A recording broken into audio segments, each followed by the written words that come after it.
यौमुल Quds पर ईरानी क़यादत की America Israel को ललकार। ईरान की लीडरशिप समेत पूरा ईरान सड़कों पर निकल आया। ईरानी सदर मसूद पज़ेश्कियान और वज़ीर ख़ारजा अब्बास अराग़ची की रैलियों में शिरकत। सदर को अपने दरमियान पाकर ईरानी अवाम का जज्बा थी। इतनी रैलियों में मौजूद अवाम सेल्फियाँ बनाते रहे। किसी ने माथा चूमा तो किसी ने अदब से हाथों को बोसा दिया। ईरान के चीफ जस्टिस, ईरानी secretary national security council Ali Larijani भी रैली में शरीक हुए। तेहरान में इनकलाब स्क्वायर पर अल कुद्स रैली में धमाका। बमबारी के दौरान बेखौफ शहरी नारे तकबीर बुलंद करते रहे। अली लारिजानी ने कहा, रैली पर हमला इसराइल की कमजोरी को जाहिर करता है। मशहद और यज़्द में रैलियां निकाली गईं। पासदारान इनकलाब का कहना है, दुश्मन मैदान जंग में मकासद हासिल करने में नाकाम हो गया। दुश्मन अब खौफ फैलाने और सड़कों पर बेअमनी पैदा करने की कोशिश कर रहा है। दोबारा बेअमनी हुई तो 8 जनवरी से ज्यादा सख्त जवाब देंगे।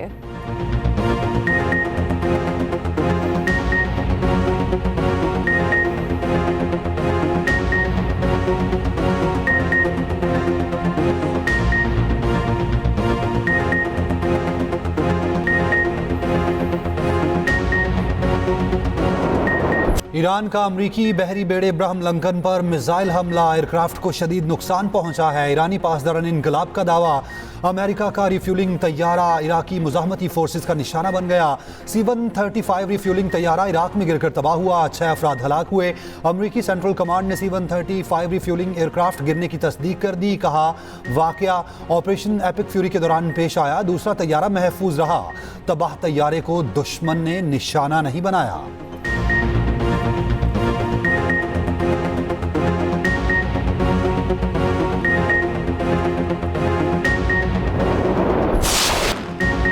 अमेरिका और इसराइल की ईरान पर जारी बैक वक्त तेहरान, शिराज और अहवाज को निशाना बनाया गया।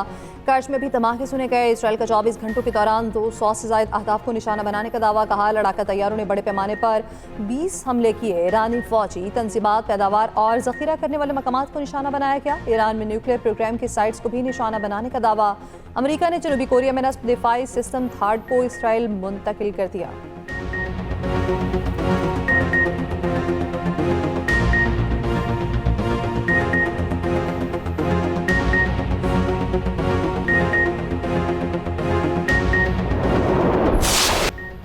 ईरान की इजराइल पर मिसाइलों की बारिश, लब्बैक या खामनाई के उन्वान से ताज़ा हमलों की वीडियो जारी। तेल अवीव के वस्त और अमरीकी अड्डों पर मिसाइल और ड्रोन से हमले।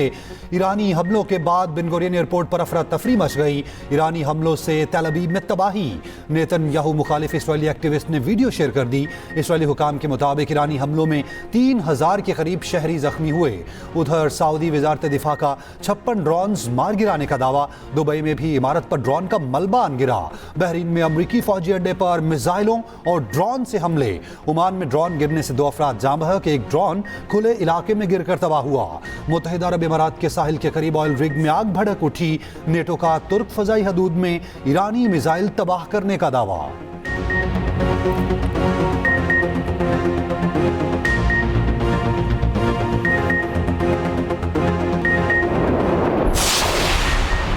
अमेरिका की ईरान पर मज़ीद सख्त हमलों की धमकी। ईरान का दिफाई निज़ाम खत्म होने और रहनुमाओं के अंडरग्राउंड जाने का भी दावा कर दिया। पीट हेगेस ने कहा, आज सबसे सख्त हमले होंगे। आपने हुर्मस में जो कुछ हो रहा है उस पर दुनिया को परेशान होने की ज़रूरत नहीं। Chairman joint chief of staff general डेनकेन ने कहा, आपने हुर्मस में जहाजरानी को खतरा बनने वाले मिसाइलों को भी हदफ बनाया जा रहा है। ईरान के बहरी अड्डों और गोदामों को भी निशाना बनाया जा रहा है।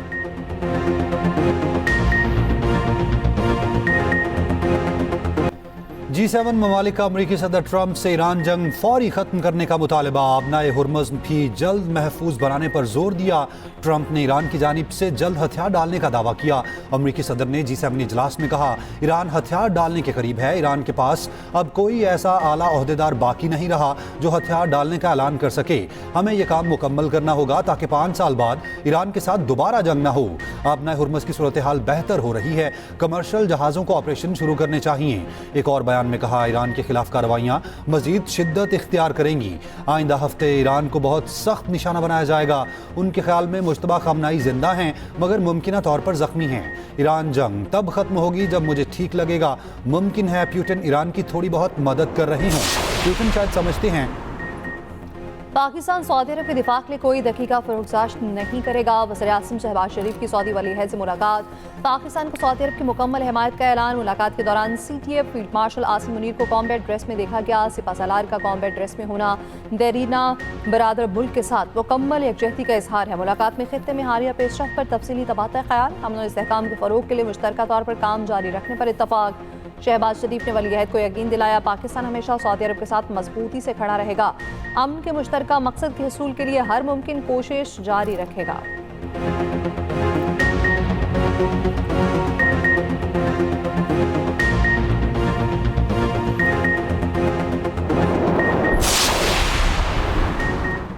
वज़ीर-ए-आज़म का पेट्रोलियम मसनूआत की कीमतें ना बढ़ाने का फैसला। वज़ीर-ए-आज़म शहबाज शरीफ का कहना है कि आम आदमी पर बोझ कम करने के लिए कीमतों में इजाफा नहीं किया जा रहा। वादे के मुताबिक मुश्किल हालात में आवाम तक रिलीफ पहुँचाएंगे। सफारती और माशी टीम की कोशिशों की बदौलत खाम तेल की मुल्की ज़रूरियात के लिए मुनासिब मिकदार मुयस्सर है।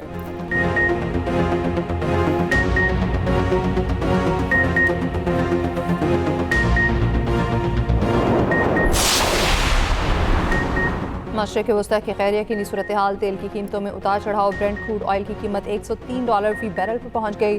WTI खाम तेल की कीमत $96 पर आ गई। यूरोपीय ट्रेडिंग में खाम तेल की कीमतों में 10% इजाफा। तेल की कीमतों के बायस एशियाई स्टॉक मार्केट्स मुतासिर।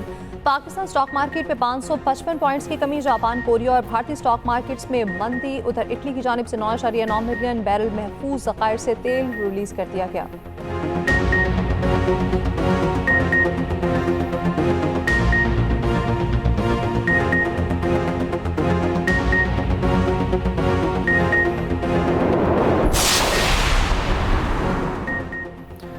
अब नए हुर्मस की बंदी से रूसी तेल की मांग बढ़ गई। रूस यौमिया $15 करोड़ का तेल दुनिया को फरोख्त करने लगा। अमेरिका ने आर्जी तौर पर रूसी तेल पर आयद पाबंदियां उठा ली। रूसी तेल पर पाबंदियों की ये छूट 11 अप्रैल तक रहेगी। अमरीकी जरीदे फाइनेंशियल टाइम्स के मुताबिक रूस ने चीन और भारत को बेचे गए तेल से टैक्स की मद में $2 अरब कमाए।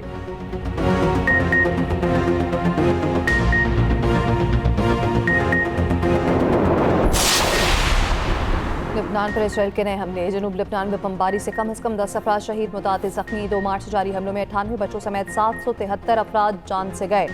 लेबनान में दरियाए लितानी पर वाक़े पुल को भी इसराइली फसाइया ने टारगेट किया। दूसरी जानिब लेबनान की मुसाहमती तंजीम हिजबुल्लाह ने भी इसराइल पर हमलों की वीडियो जारी कर दी। रमजान की ताक़रात में हिजबुल्लाह की जंगजू इबादत में मसरूफ। इसराइल पर हमले भी जारी। ईरान के शहीद सुप्रीम लीडर आयतुल्लाह ख़ामनेई की आवाज़ में सूरह कद्र की तिलावत।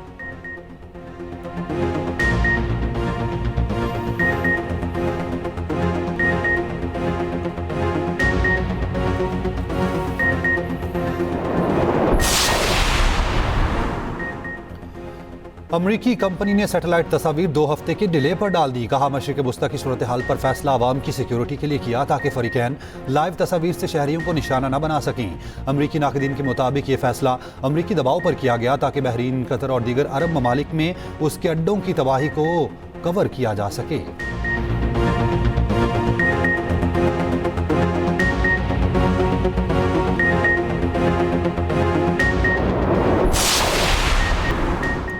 वफाकी वज़ीर तवानाई अवैस लगारी ने कहा है कि पाकिस्तान मुसलसल मुकामी तवानाई के ज़राए पर इन्हिसार बढ़ा रहा है। इस वक्त हमारी तकरीबन 74% बिजली मुकामी ज़राए से पैदा हो रही है।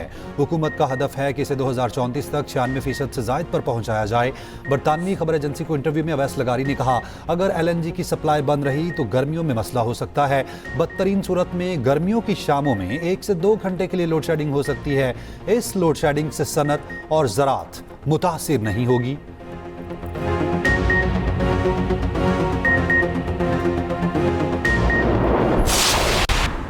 मकबूजा कश्मीर में भी यौमुल कुद्स पर भरपूर एहतजाज। कश्मीर मीडिया सर्विस के मुताबिक श्रीनगर समेत मुख्तलिफ इलाकों में नमाज जुम्मा के बाद मुजाहिरे। BGP इंतजामिया की पाबंदियों के बावजूद कश्मीरी सड़कों पर निकल आए। जामे मस्जिद श्रीनगर बंद कर दी गई। मीर वाइज उमर फारूक घर में नजरबंद। लाखों कश्मीरियों ने भारत की इसराइली नवाज पॉलिसीज के खिलाफ एहतजाज किया।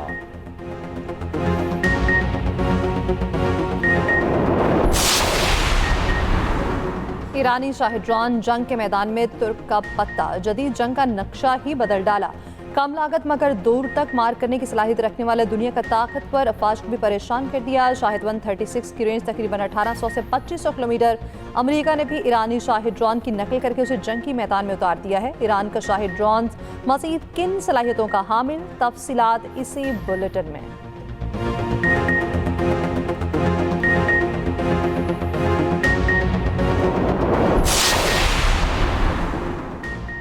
इसराइल ने आज भी मस्जिद अक्सा में नमाज जुम्मा पर पाबंदी लगा दी। सहन में नमाज जुम्मा की अदायगी नहीं की जा सकी।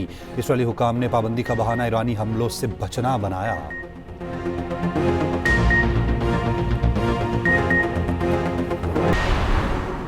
इस्लामाबाद के 109 एंट्री पॉइंट्स को कम करके 25 तक लाया जाए। वज़ीर दाखिला मोहसिन नकवी ने इस्लामाबाद में नाकोर एंट्री पॉइंट्स पर सख्त निगरानी का हुक्म दे दिया। वज़ीर दाखिला की ज़ेर सदारत इजलास में इस्लामाबाद में अमन व अमान और शहरी सहूलियात बेहतर बनाने के लिए फैसले। मोहसिन नकवी ने कहा, इस्लामाबाद में अमन व अमान हर सूरत यकीनी बनाना होगा।